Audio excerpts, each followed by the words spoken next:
Most men never make any progress in life due to mental weakness and just avoiding pain and discomfort. So, when you're faced with setbacks, the inability to bounce back and learn from your failures and actually come back stronger, a lot like most people just give up easily instead of using that mental toughness to fuel their growth to the journey of success. So, I'm no different. In the past, I was a quitter with a very weak mind. I was very cowardly, and I'll fully admit that any day. I would just constantly get discouraged and give up easily at the slightest setback, or, if one thing isn't going wrong or something's uncertain, I would just give up immediately and just escape into short term pleasure, right? So, whenever the task at hand toward my long term goals, which is what I say that I really, really want, whenever it would get hard, I would just, procrastinate, say, I'll do this later. And really, it's just, like I said, cowardly. You're avoiding the pain when pain is necessary to the journey of growth. So I would easily just lose focus, be short sighted, escape into short term pleasure. And I would fail every single time. Every single time. It was just like there was a mental roadblock just stopping me from seeing any progress in my life, and it sucked, bro. It really, really sucked. And after avoiding that pain and discomfort for so long, like it just ultimately crippled my self-confidence, my self-image, and I just started to view myself as the man who was incapable of pursuing goals. So, it's kind of, I don't know if you're familiar with the concept of the feedback loop, but essentially, you have beliefs, and if you don't have the right beliefs that are conducive to your goals, you just won't take the action in the first place. And, that further gets compounded and compounded. But a good example would be, you're a little kid, you go to the candy shop, you have a candy that you like, and you get a positive reaction for that. So, the next time you see a candy shop, you're going to want it more and more and more. And it eventually becomes a habit, right? So that same phenomenon just worked against me. I would, you know, my response to any discomfort or pain that is necessary on the road to success would just, I would avoid it, I would escape it. And what that did to my confidence and self image was just, I started to view myself again as the man incapable of doing anything. So in the future, that just makes it impossible to want to pursue any challenges and on the other side of those challenges and pains and discomfort that comes out of it is what we truly want or what we say we want out of life. So I would just limit the life that I truly wanted for myself, a life full of fulfillment and freedom, just because I developed that imposter syndrome. That's what they call it, imposter syndrome of just viewing yourself as lower than your capabilities because your past experiences say so. And that's a very, very important concept. We're going to talk about it in a minute. So, yeah, it just compounded into a brutal, brutal cycle of just avoiding challenges, fearing failure more and more because I developed negative feedback loops and ultimately became part of my identity, and it just made personal and professional growth impossible. Like I just could not get anything done. And yeah, so a big misconception that I want to point out is that mental toughness is actually not about suppressing your emotions. It's not about being on your Sigma grind set, being a Sigma male lone wolf who, I'm cold, I'm on my villain arc. Like, no, that's, bro, we're not 13-year-olds. I see a lot of those reels on even YouTube shorts of these Tate reels just talking about stuff like that. That stuff isn't entirely bad, but if you want long lasting change, it's actually about embracing the discomfort and allowing those negative emotions to exist through mindfulness. So, the way I see it is that we're going to have these negative emotions regardless, but what truly makes you a real man and how you embody your masculinity is by allowing these negative emotions to exist, but just acting regardless. And what that does is actually reverses the effect that I was talking about earlier. You start to face those pains, and then your response to that is acting anyways. You act anyways and make progress. Therefore, you become the person who is worthy of attracting your goals. It comes to a point where you don't have to hustle towards it anymore. You just do. Like, automatically from the get go, you're able to have that mental toughness, that resilience that's necessary to just power through the pain, because you have your resume, if you want to call it. It's like a personal credit score. If you know yourself as someone who escapes pain, who, you know, goes into pleasures, then that's what you'll automatically do going forward. But the opposite is also true. For an example, like, you think that I'm not, I didn't come into filming this video with any discomfort. Of course I did.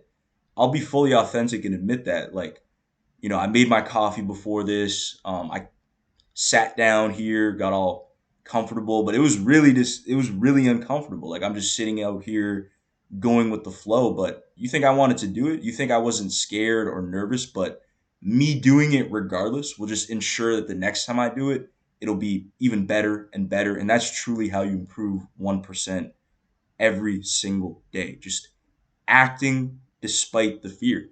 The fear is not going to go away, and there's ways to help with it. But the more you act in the face of discomfort and leave room for failure so you could actually retain the lessons that will bring you further and build you into the man that attracts the desired life that you want.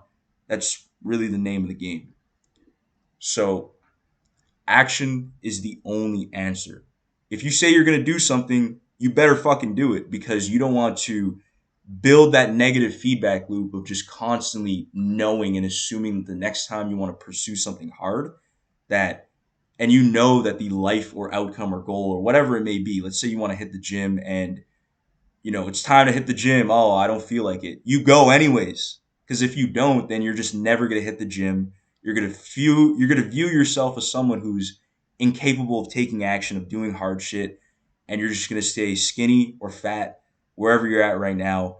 And it's just going to lead to a cycle of depression. Like, it's either, choose your heart. It's either you have an easy life right now and a hard life later, or a hard life right now and a fulfilling life later down the line. And the choice is fully up to you. No one's coming to decide for you. It's up to you. It adds a lot of pressure, but pressure makes badasses at the end of the day. So, acting in the face of discomfort will just build that momentum that leads to enhanced motivation and focus. Some people call it the flow state. I definitely feel that right now, just being able to go off the dome, spit some value, share some value with you.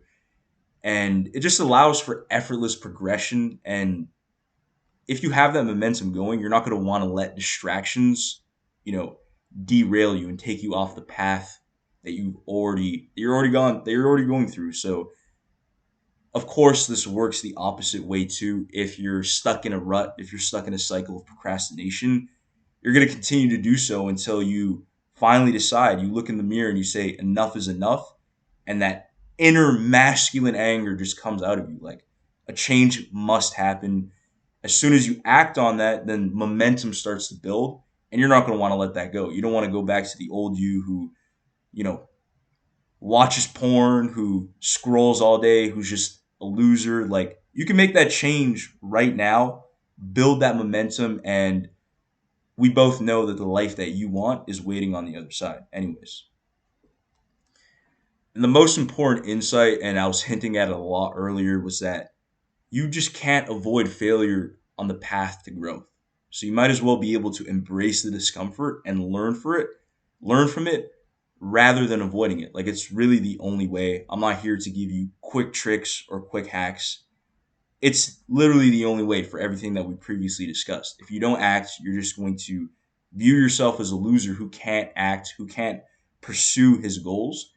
But if you act despite that fear, it has the opposite effect. You're going to build that momentum and just see effortless progress in your life. You'll be in a flow state and shit will come to you easily. So, a mentor of mine, and you guys, a lot of you I know for sure know who Alex Hermosi is. You know, he says to go through the period of suck.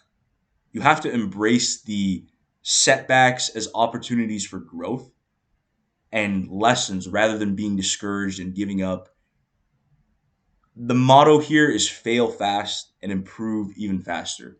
If you don't see mistakes and leave room for failure on the journey to growth, it just doesn't make it worth it. Like, why would you want an easy life? You don't get to build up those experiences, you don't get to build up the skills and be of value. And really, success just comes down to how much you can delay the gratification and embrace pain. You need to be able to work through it. It's the only option. So embrace the period of suck, just like Alex Hermosi says. He's almost a billionaire, so we just have to listen to him.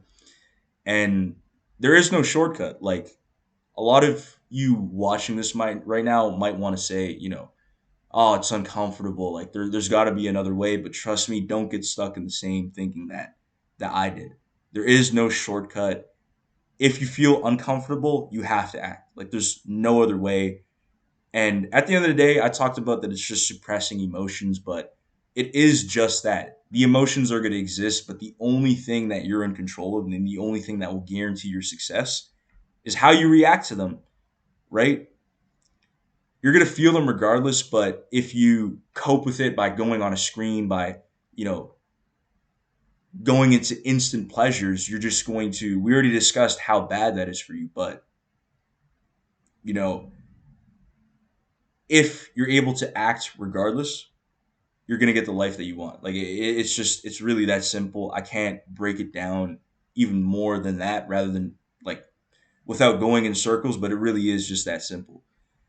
So challenge yourself. Just notice in your everyday life whenever you feel uncomfortable. Be mindful. Be present. Be aware of it, and just take action anyways. Because you now know that that's the only way you build the mental resilience, the grit, how you really become mentally tough. And that's what's required to get to literally anything you want in life. You want to get jacked, you need the mental toughness. You want to build a business, you absolutely need the mental toughness. It really just comes down to consistency. So just commit to small steps daily. Another big mistake that I fell into was just taking massive leaps, and it's just really hard to stay, consistent. I'd always get ahead of myself and want to take massive strides instead of really focusing on getting better, getting 1% better. Sorry for the voice crack. Getting 1% better every single day. So this first YouTube video might suck, but just the ability to act through that discomfort, just act anyways, it'll only lead to me building a big audience one day. Who knows? So commit to small steps daily. Don't focus on massive leaps. Just focus on the boring. You know what you have to do every single day better than I do. So just stick to that every single day, no matter how uncomfortable it gets, and you will see progress. That's really what it comes down to. The action isn't the hard part, it's really all a mental battle. So keep that in mind and commit to building that mental toughness and resilience. That's the only key, the only answer. Don't listen to other gurus who are telling you otherwise. You just have to go through the period of suck if you want to see growth. So, anyways, I really appreciate you for sticking until the end. If you want to stay a part of the journey, I'm going to try to be posting one YouTube video per day. I might miss a few days, but I'm going to act in that discomfort anyways, try to get out one video per day. And if you want to connect with me, I left my Instagram in the bio below. So I look forward to being with you again and maybe even potentially connecting with you. That would be super, super dope. Just want to, meet fellow men, like-minded men in my audience. And until the next one, take care.